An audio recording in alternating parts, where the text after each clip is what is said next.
Greetings and welcome to the energy of Capricorn. This is Ron from Tarot the Twin Sun. Tarot the Twin Sun is a functional division within the order of the Twin Sun. Please take only what you will. Use your discretion as accordingly. This is a prognosis for the 10th house for the energy of Capricorn and Saturn for the month of September 2023. Welcome to the channel. Welcome back for those who are followers. And today we shall look into the energy of the 10th house, how things are going in terms of Saturn's disposition. And we'll look into the quantum triangle, which is a 6-card tarot spread that will show a mode of ascension for Capricorn, two parallel realities that converge to triangulate, if you will, a sense of, excuse me, a sense of propriety in terms of ascension. Okay, now the 10th house is very interesting because it is essentially the house of karma. It has to do with Ayurveda, as well as the possibility for the external self, how we deal or situate in terms of the outside world. And because of such, there is a huge burden when it comes to the binding capacity of the 10th house of Capricorn, situating or orienting themselves outside of themselves. Okay, and that's the whole dichotomy with this, Saturnian Capricorn energy. The thing is that Saturn eventually, reduces its afflictive quality. People from the Western side of astrology tend to harp on how negative Saturn can be, which is kind of, it kind of is, sort of a debilitating effect on people who have Capricorn placements. Same goes for Aquarius. But the structure is there. That's the point. There's something about the external world wherein Capricorns engage in that they identify according to planetary placements, okay? So if the sun is in Capricorn, then naturally a sense of consciousness is external, and it goes to the 10th house. It goes to the element of karma to produce in a cardinal way, a cardinal earth way, a grounding or a sense of trying to prove something, okay? Or perhaps even to let karma occur, however that may unfold, okay? Now, we'll look directly into karma first. I'll be using the bicycle deck from about 1970, and we'll go ahead and get started with the reading now.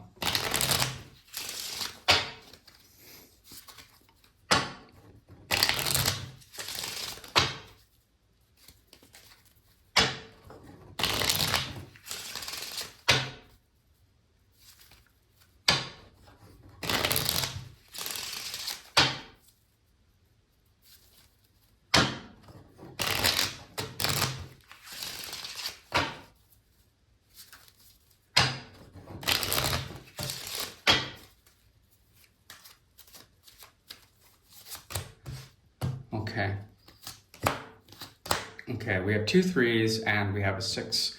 The 2 3s making up the future position, present and future, moving from fire to water.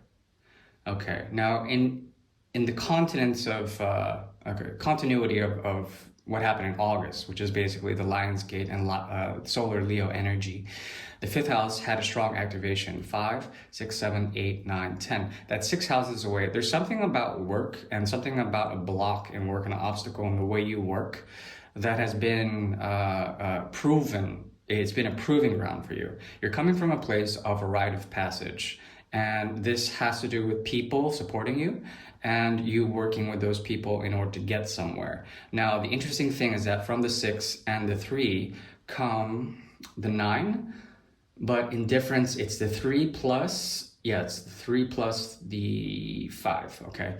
So what I'm seeing here is something that you've worked on, wherein you've had to work with others, but in the working with others, something happened, a sense of tension. And in that tension, there's like a fire, or an element of fire that occurs, leading to the 5, as well as the 3, the 6, the 9. So what I see here is Jupiter not giving you a 1-up, for one thing. Jupiter, the 9th house, not giving you what it is that you need to move to the 10. As well, there's a difficulty in producing the right effect. There's an impulsiveness. double impulsivity, I would call it, but then it negates itself. It's like you're waiting for something, but you're not, but then it's like you're gonna get it, sort of thing. You're waiting for something, but you're not, and you're gonna get it.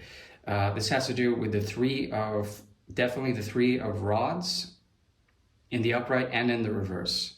So it's like Jupiter is dancing around your energy, and it's one of the great teachers, and it's gifting you something, but it's something that you don't expect. And this has to do with the element of fire, so it's a sense of rite of passage. It comes through a guru or someone, an intermediate, who would be there, but then it's not. They're blocking you, but then they also are giving you something. So if you feel like you've had to work with someone who is like a teacher in your life, and there's a sense that you've been waiting for something from them, they already have given you it, something like this, okay? And it could come through the form of tension or some sort of blocking from what you truly desire in terms of getting onto the righteous path, getting onto Dharma. And it's something that you feel like you've waited for, but now there's an impulse, a drive. There's something about Capricorn in the month of September where it's like you have this motivation, you have this need to go ahead and do it. This could talk about traveling. This can talk about seeing things from afar and getting there, okay? But it's not through Jupiter's auspices. Jupiter would block you, and then in fact, it would rubber band somehow. Now, this is leading to a conversion from fire to water, okay? 3 of Cups in reverse, 3 of Rods in reverse. And you're coming from a place where you've been recognized for one of your projects, something that you've been working on. Now, what this moves to is essentially the 3 of Cups in reverse, which is really sort of not depending on anyone else to get this conversion, okay? If you're moving from fire to water, you're moving from the path of Dharma to the path of moksha, okay, which is emancipation, it's liberation, it's like the 4 and the 8, the 12 houses, which is basically, it's water, okay? It's an element of coolness, it's an element of fluidity. There's something very mutable about this 3 of Cups. So Piscean in nature, unconditional, but then conditional. There's something about like you working unconditionally with others, to produce a conditioned effect, but then in that there is this sort of like natural giving or a natural giving away. What is it leading to? Leading to the Queen of Pentacles, okay? That is auspicious for the empowerment, at least when it comes to good health, as well as resourcefulness of mastery over the resourcefulness. But this is through Mother Earth. This is through grounding. This is through more of the feminine side of the earth triplicity. Okay, so that's very auspicious, and it moves from the Queen of Cups, so from water to earth. So generally speaking, it moves into a type of grounding, okay? This is a challenge period, I would say. It's one of dealing with others and learning how to voice yourself with others, standing your ground, and then being somewhat rewarded for it. You're coming from a place of already doing the right thing. That's what I'm seeing, at least karmically, for Capricorn. Now we're going to move into the quantum triangle. Now, quantum triangle is a very interesting reading. It speaks of a mode of transition or ascension when it comes to 2 different realities, let's call it, 2 different entanglements with realities. And you have the ability to jump timeline to timeline when it comes to the quantum triangle. So we're going to go ahead and look into that. 2, 3. It's 3 and then 3.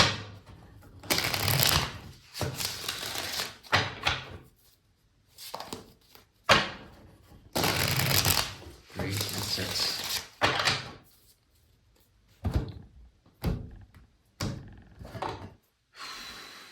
Knight of Swords. Projets. This is 7 of Cups in the reverse. Okay, so there's a clarity of mind that's coming. It's militant, and it's to prove something. This could be somebody coming to you to prove something, trying to cut through the mire or the traps of Maya, seeing through the nonsense and then proving something. This could be you proving something to someone who has authority, meeting someone halfway in terms of that.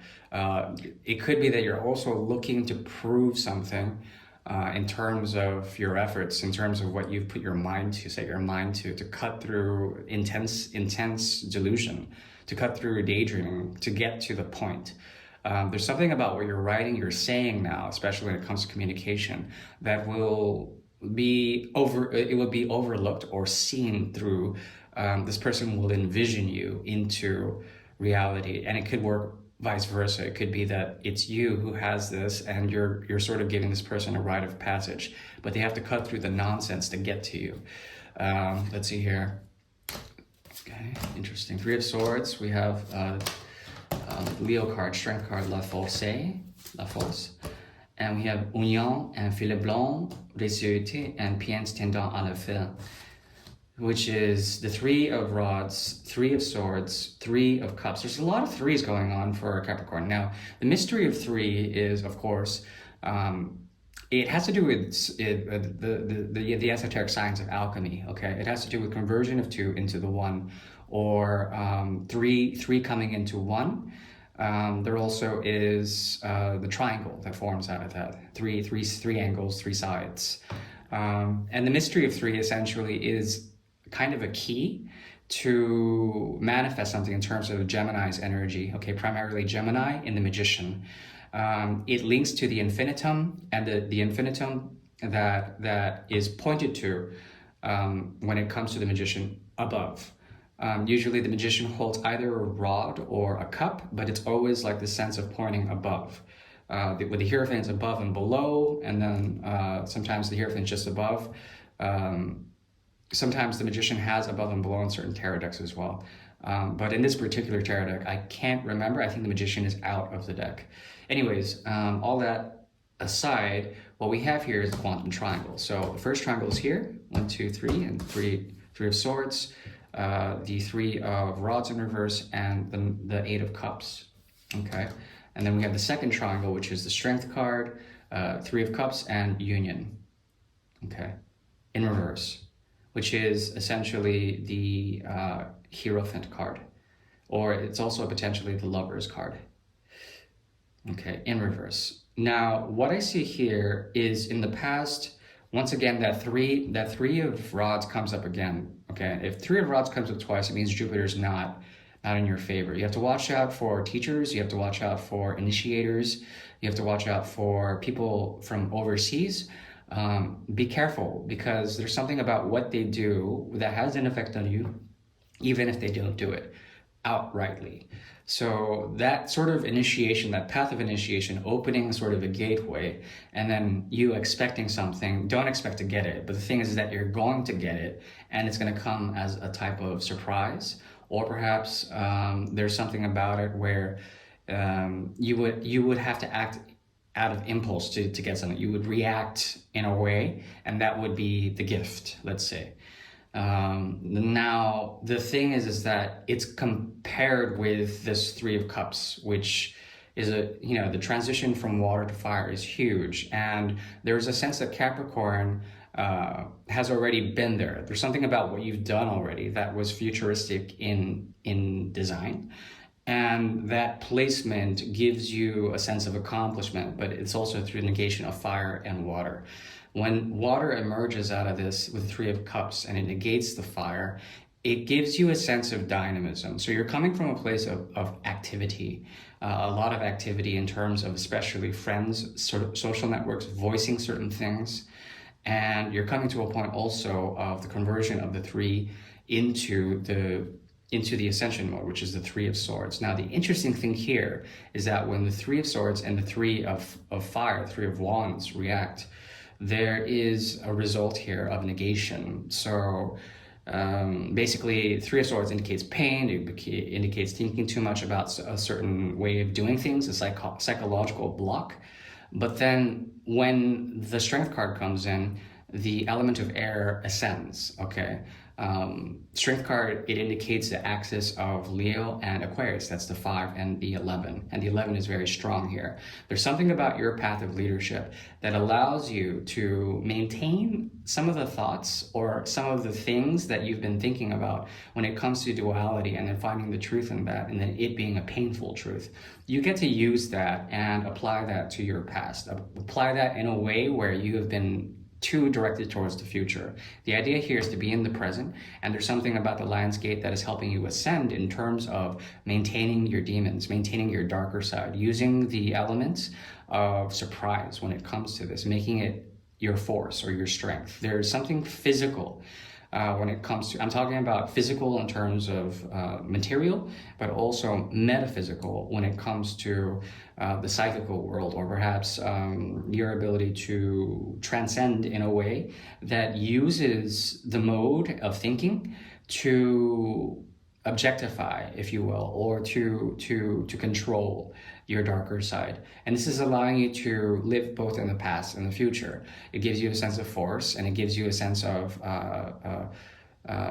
not like containing it, containing anything that has to do with the tribulations of the mind, or pain, or anything that has to do with things that have occurred in the past. There's a containing element here that lets you observe in a place of strength past modalities, past things that have occurred, okay?